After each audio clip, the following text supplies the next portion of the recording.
नमस्कार दोस्तों, stock market studies में फिर से एक बार आपको बहुत बहुत स्वागत है। तो आज मैं फिर से आपके सामने कुछ इंपॉर्टेंट कंपनी का अपडेट लेकर आया हूँ। आज का वीडियो बहुत इंटरेस्टिंग होने वाला है क्योंकि इस वीडियो के अंदर आपको कुछ कंपनीज की जानकारी के साथ साथ आपको कुछ टेक्निकली चार्ट पैटर्न भी आपके साथ शेयर करूंगा। तो वीडियो को लास्ट तक जरूर देखिएगा और अभी तक अपने चैनल को सब्सक्राइब नहीं किया तो जरूर कर लीजिएगा। कंटिन्यूसली इन्फॉर्मेशन और अपडेट्स पाना है तो इस चैनल के ऊपर बने रहिएगा। तो चलो फटाफट देख लेते हैं इस कंपनी के अंदर कौन सा कंपनी है। फर्स्ट इस वीडियो के अंदर कौन सा कंपनी है।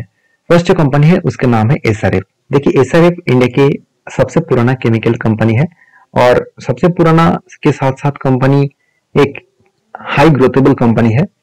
अगर एसआरएफ के बारे में चर्चा करूं तो इस कंपनी बीएससी में जब से स्टार्ट हुआ, जब से लिस्टिंग हुआ तब से बीएससी में अगर जाकर चार्ट पैटर्न देखेंगे तो करीबन 6 लाख परसेंटेज का रिटर्न दिया।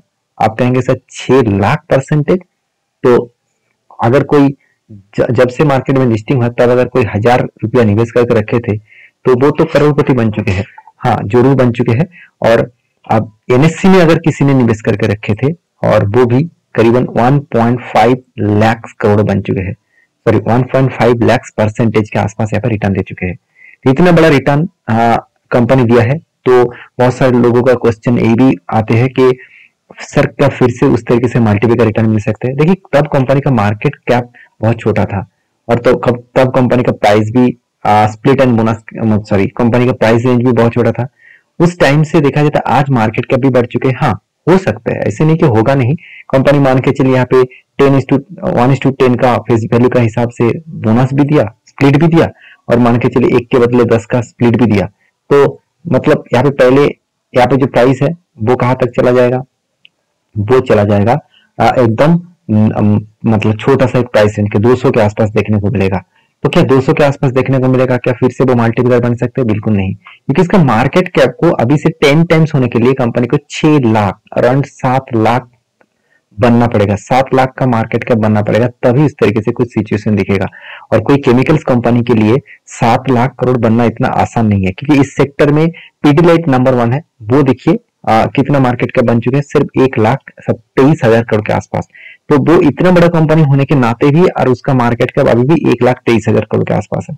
तो कहने का मतलब है कंपनी के ऊपर आपको एवरेज अच्छा खासा रिटर्न तो जरूर मिलेगा। आप अगर इस कंपनी के ऊपर मल्टीवेगर रिटर्न पाना चाहते हैं तो वो मेरे हिसाब से अभी नहीं मिल सकता, क्योंकि company almost large cap company बन चुके हैं। क्योंकि कंपनी के ऊपर अगर मैं यहाँ पे एक चीज दिखा दूं, कंपनी के एवरेज रिटर्न 50-40% के आसपास आपको सालाना रिटर्न मिल जाएगा।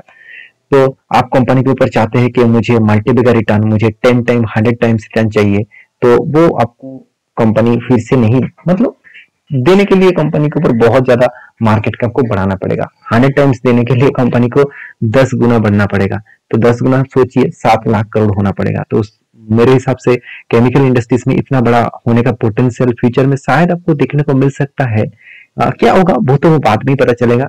फिलहाल के लिए इसका सिचुएशन क्या है, देखिए केमिकल का जो डिमांड है वो लगातार घटते जा रहा है। अभी यही चीज को मैं क्वार्टर बेसिस में दिखा दूं तो पिछले बार का जो सेल्स था, इस बार सेल्स ऑब्वियसली कम हुआ।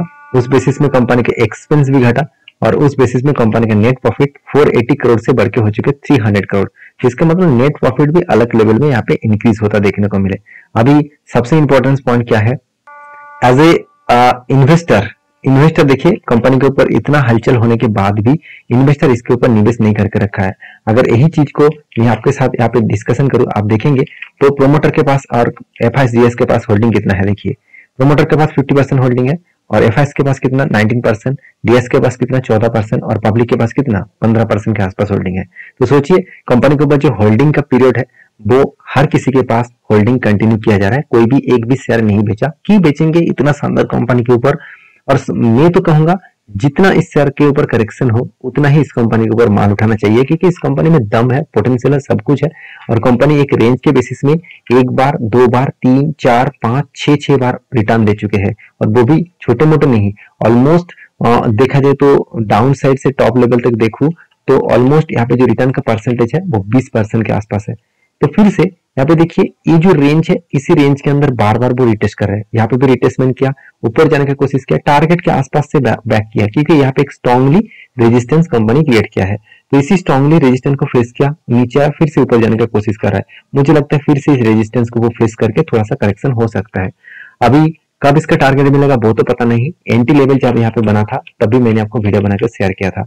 अगर आप मेरा पुराना सब्सक्राइबर है तो आपको जरूर पता होगा। तो नेक्स्ट जो कंपनी है जिसके बारे में बात करूं उसका नाम है तेजस नेटवर्क। देखिए तेजस नेटवर्क इंडिया के एक पॉपुलर कंपनी बनने जा रहा है, क्योंकि इस कंपनी टेलीकॉम सेक्टर के साथ फाइबर ऑप्टिकल इस तरीके से प्रोजेक्ट के ऊपर काम कर रहे हैं। नेटवर्क सिस्टम, ऑप्टिकल फाइबर, उसके साथ डेटा नेटवर्क सिस्टम, तो इस तरीके से प्रोजेक्ट के ऊपर काम कर रहे हैं। तो बेसिकली देखा है तो कंपनी टेलीकॉम सर्विसेज के ऊपर काम कर रहा है।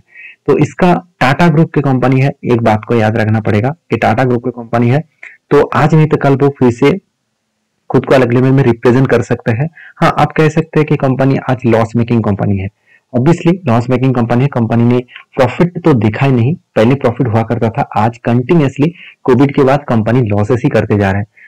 इस बार भी कंपनी 13 करोड़ के आसपास लॉस किया, जो पिछले क्वार्टर की तुलना से देखा जाए तो 50% कम हुआ।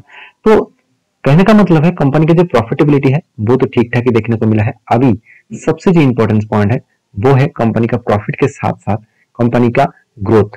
कंपनी का ग्रोथ कहां पर हुआ आप देखेंगे तो कंपनी का जो ग्रोथ है वो किस बेसिस में होगा वो मैं आपको बता दूं कि कंपनी का जो फ्यूचर का जो विजन है बहुत स्ट्रांग है, क्योंकि कंपनी आज ऑप्टिकल फाइबर बिछा रहा है ऑल ओवर इंडिया में, और उस ऑप्टिकल फाइबर बिछाने के बाद जो 5G के ऊपर काम होंगे, जो नेक्स्ट जनरेशन का काम होगा, तो उसके लिए कंपनी को डायरेक्टली फायदा मिलेगा। क्योंकि मान के चलिए कंपनी का सप्लाई काम क्या है, ऑप्टिकल फाइबर बिछाना, और ऑप्टिकल जब बीच पूरा के पूरा ऑप्टिकल फाइबर पूरा का पूरा कवर हो जाएगा तब एक एक्स्ट्रा बेनिफिट के हिसाब से कंटिन्यूअसली कंपनी को प्रॉफिटेबिलिटी मिलता रहेंगे।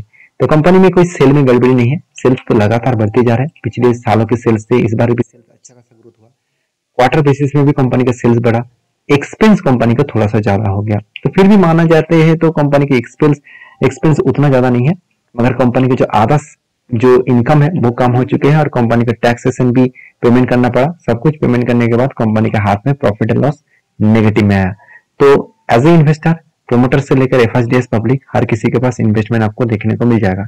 अगर मान लेता हूं कि कंपनी बेकार है, कंपनी खराब है, कंपनी का प्रॉफिट नहीं लॉस है, तो क्या इस कंपनी के ऊपर इंस्टीट्यूशन रहता? बिल्कुल नहीं ना। इंस्टीट्यूशन माल बेचकर भाग जाता। इंस्टीट्यूशन देखिए इसके ऊपर कंटिन्यू कर रहा है, ये भी कंपनी के लिए एक प्लस पॉइंट है। तो रही बात इस कंपनी के लास्ट कुछ फीड इसका डेटा के बारे में बात करो, देखिए कंपनी के ऊपर शानदार तरीके से वॉल्यूम क्रिएट हो रहा है, और वॉल्यूम भी कोई छोटा मोटा नहीं, 50 to 60% के आसपास वॉल्यूम यहाँ पे देखने को मिला है। अभी इस कंपनी के चार्ट पैटर्न्स के बारे में बात करो तो आप देखेंगे तो कंपनी इसका यहाँ पे कप विथ 100% क्रिएट हुआ, फाइनली ब्रेकआउट हुआ, ब्रेकआउट कंफर्मेशन भी हो चुके हैं।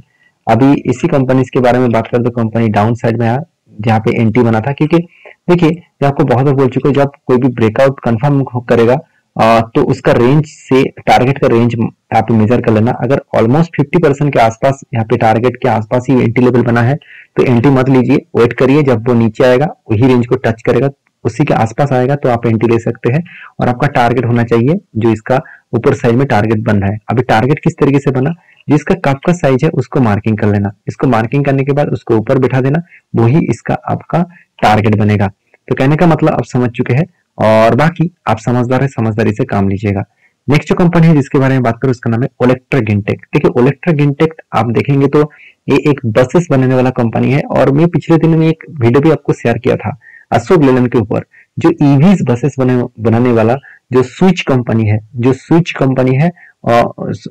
उस कंपनी अशोक लेलैंड का सब्सिडरीज कंपनी है, उसके ऊपर करीबन 1200 करोड़ के आसपास वो इन्वेस्टमेंट करने वाले हैं। तो सोचिए ओलेक्ट्रा गिनटेक के ऊपर थोड़ा सा तो प्रेशर बनेगा, क्योंकि अशोक लेलैंड इतनी बड़ी बस मैन्युफैक्चरिंग कंपनी खुद इलेक्ट्रिक बसेस के ऊपर इतना बड़ा इन्वेस्टमेंट कर रहा है, उसके साथ साथ टाटा मोटर्स भी कर रहा है। तो ओलेक्ट्रा गिनटेक के ऊपर थोड़ा सा प्रेशर बनेगा, क्योंकि ये सिर्फ के सिर्फ इलेक्ट्रिक बसेस ही बनाते हैं। तो जो मार्केट में जो डिमांड है वो डिमांड के वाइज देखा जाए तो हर किसी कंपनी को फायदा मिलेगा। अभी बहुत ज्यादा कंपटीशन बढ़ रहा है, उस कंपटीशन को सस्टेन करने के लिए कंपनी को बहुत ज्यादा काम करना पड़ेगा। तो शायद इसीलिए कंपनी ने कर्जा उठाया।